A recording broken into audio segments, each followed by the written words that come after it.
कि सिख एक अलहदा कौम है, सानू इंडियंस दे विच ना गिनो, क्यों करके असी किसी धर्म की बेअदबी नहीं करते है। मैं अज 77 सालों का हो गया, मैनू समझ नहीं आती कि ये सानू फाये क्यों देना चाहते हैं। 6वें पातशाह ने सानू सारियां राज करन वालियां चीज़ां देतियां, पर आपां ने झाड़ू नूं वोटां पातियां। जिन्ना चिर पाकिस्तान दे नाल साडा बॉर्डर नहीं खुलदा, उन्ना चिर साडी माली हालत ठीक नहीं हो सकती।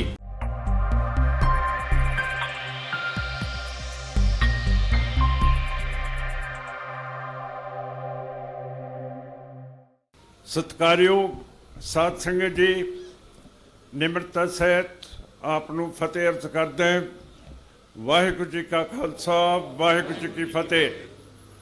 मैं बहुत ऋणी है संगत का, जिहड़ा तुसी सारे चढ़दी कला दे विच अज इस मैदान दे विच आए हो। साडे जिहड़े लीडर हैं, सरदार सुखबीर सिंह, सरदार जसवंत सिंह, जगवंत सिंह जी, गुरबीर सिंह जी, रजवंत सिंह जी, जसपाल सिंह जी, गुरबीर सिंह जी, राय साहब, फतेहगढ़ साहब के प्रसिद्ध वकील गुरसेवक सिंह, जनरल सैकटरी साहब, नेबी सरपंच साहब, साडे लीडर संगरूर दे और PAC के मैंबर जगमीत सिंह एडवोकेट, जिसने एक सिंह नू UPA जिहड़ा सब तो हिंदुस्तान का सख्त कानून है, उहदे विच जमानत दवाती है। ये साडी पार्टी की बहुत कामयाबी है कि कदे भी इस कानून दे विच किसी नूं जमानत नहीं मिलिया करती। ये तुहाडे नाल हुणे विचार साझे करके गए है। फिर साडे कोले गोपाला साहब जिहड़ा यूथ विंग दे प्रधान है, बीबी काकड़ा ज्ञान कौर, ते तुसी सारे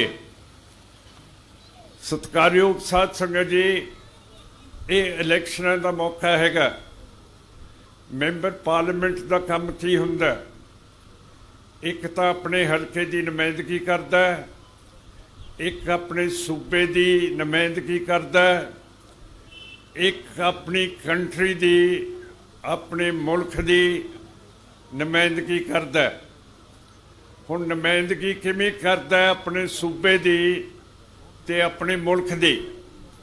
हुण जिवें BJP ते RSS दे जिहड़े बुलारे है, जिहड़ी सरकार है, उसने कहा है कि मुहम्मद साहब जिहड़े मुसलमानों के पैगंबर हैं, उन्हां दे खिलाफ बहुत अपशब्द इस्तेमाल कीते है, बेइज्जती कीती है।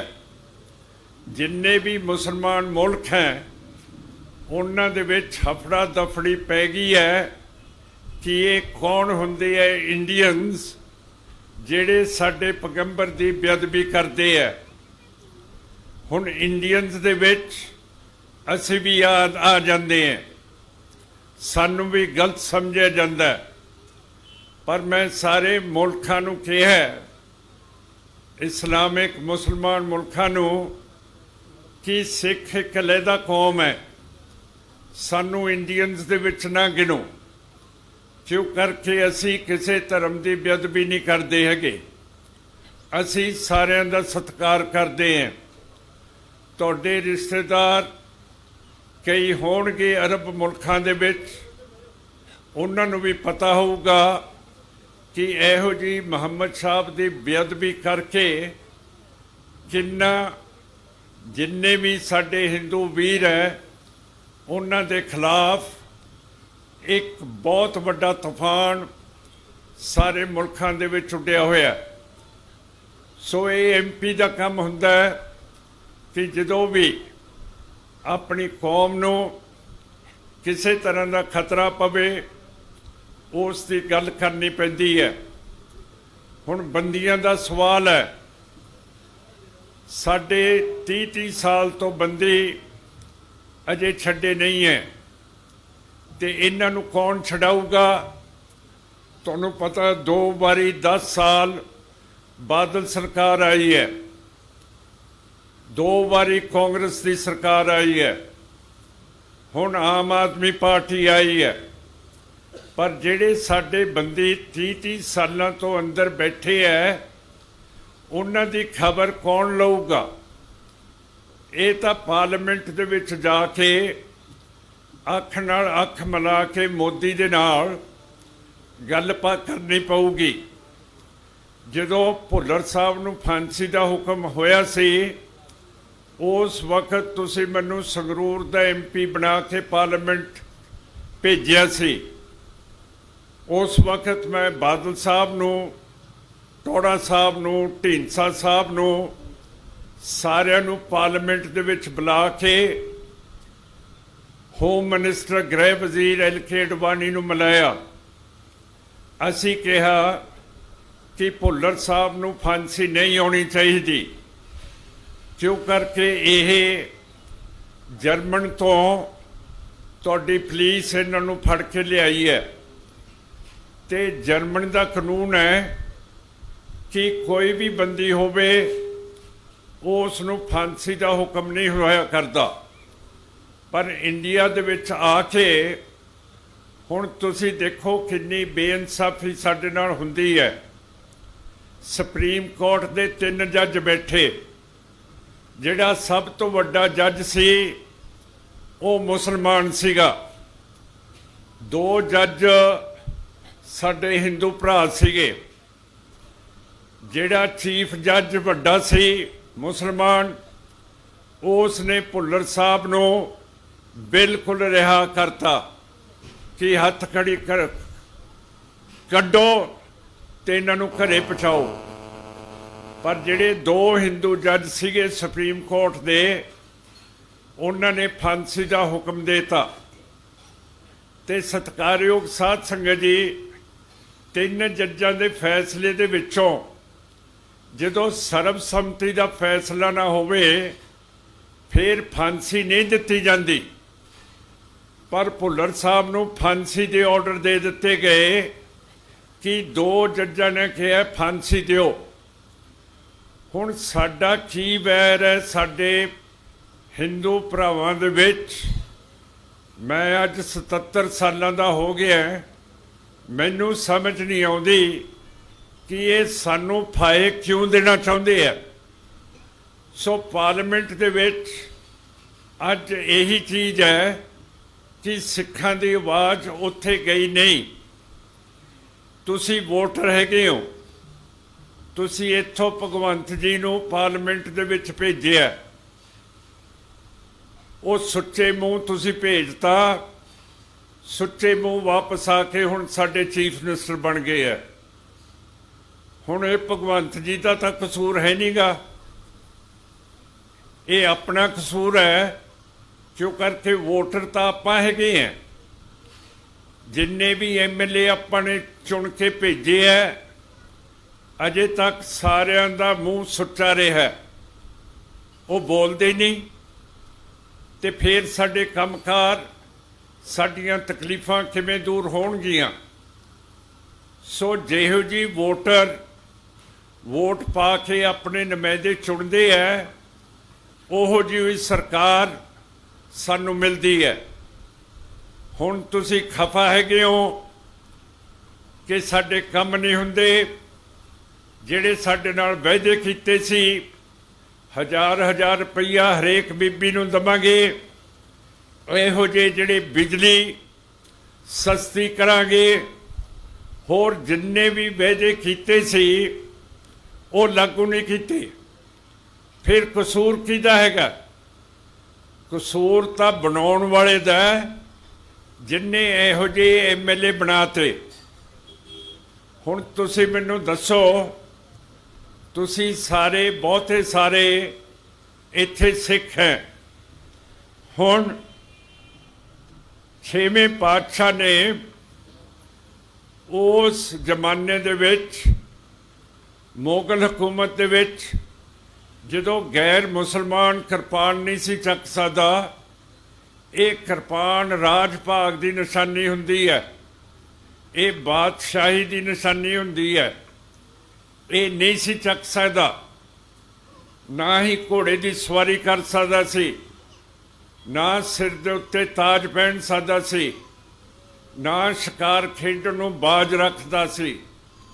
ये सारियां चीज़ां दित्तियां, पर मैनू अपनी कौम की समझ नहीं आई कि छेवें पातशाह ने सानू सारियां राज करन वालियां चीज़ां देतियां, पर आपां ने झाड़ू नूं वोटां पातियां।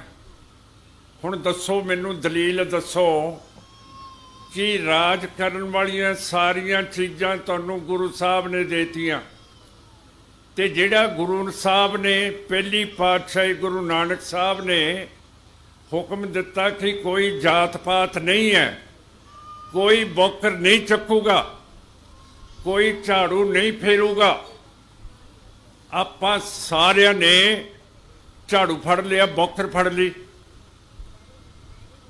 कदे तक कदे सोचना चाहिए कि आपां कर की रहे हैं। आपां जिहड़े सिख हैं ये छाल तो मार दिंदे हैं, पर ये नहीं देखते कि बाद दे विच कंडे दे उत्ते जा लगांगे कि नहीं। हुण जानवरां दे विचों एक जानवर है, लंगूर है, वो बंदर दा काला मूँह हुंदा है, वो जे छाल मार दवे ते विच विचाले देखे कि मैं अगले दरख्त ते नहीं पहुँच सकदा, फिर वो वापस छाल मार दिंदा जिथों छाल मारी सी। साडे सिखां दे विच इक्को एक लीडर सी ओहो जिहा सरदार गुरचरण सिंह टौड़ा, वो तो चले गए है। हुण किहड़ा लीडर है जिहड़ा छाल मार के फिर वापस आ जाऊगा? मैथों ना उम्मीद करियो छाल मार के मैं वापस आ जाऊँ, मैथों नहीं होना। सो ये तुहाडी शायद मजबूरी होए कि इनू वोट ना पाइए। सो साध संगत जी, ये सारियां चीज़ां सोचण वालियां हैं, ये कोई मखौल की गल नहीं है जिहड़ा तुसीं नुमाइंदा पार्लीमेंट दे विच भेजना। पहलां तुसीं मैनूं भेजिया सी, मेरे हलके संगरूर दे विच 660 पिंड सीगे, सारे पिंडां च मेरी ग्रांट पहुंची है। जिथे हिंदू रहिंदे सीगे उन्हां नूं गऊशाला देतियां, जिहड़े मुसलमान सीगे वो कहंदे जिथे असीं दफन करदे हैं कब्रिस्तान है, उन्हां नूं नाल दे लोक वाह लैंदे आ साडे कब्रिस्तान नूं। उन्हां दे कब्रिस्तानां दे उत्ते 4-4 दीवारियां बनवातियां। जिहड़े रंगरेटे सिख सी उन्हां दियां धर्मशाला बनवातियां। जिहड़े किसान सीगे उन्हां दे दरवाजे वधिया बनवाते। सारियां कौमां दा काम कुम कीता। कोई झगड़ा जिमींदारां दा ते सरकार दा नहीं होण दिता। कोई धरने अध्यापकां दे नहीं लगे। सारे पासे ऐन चैन ते सुख दी बांसरी 5 साल चलाई है। तो मैं कहना कि ऐतकी वारी मैनू फिर मौका दिता जाए, जिहड़ी मैं तुहाडे हलके की नुमाइंदगी पार्लीमेंट दे विच करके आवां और तुहाडी तकलीफां दूर करां। जदों मैं मैंबर पार्लीमेंट सीगा, मैं सेंटर नूं लिख के दिता सीगा कि साडे मालवे दे विच कैंसर की बीमारी बहुत प्रफुल्लत है ते सानू PGI चाहिदी है। मेरे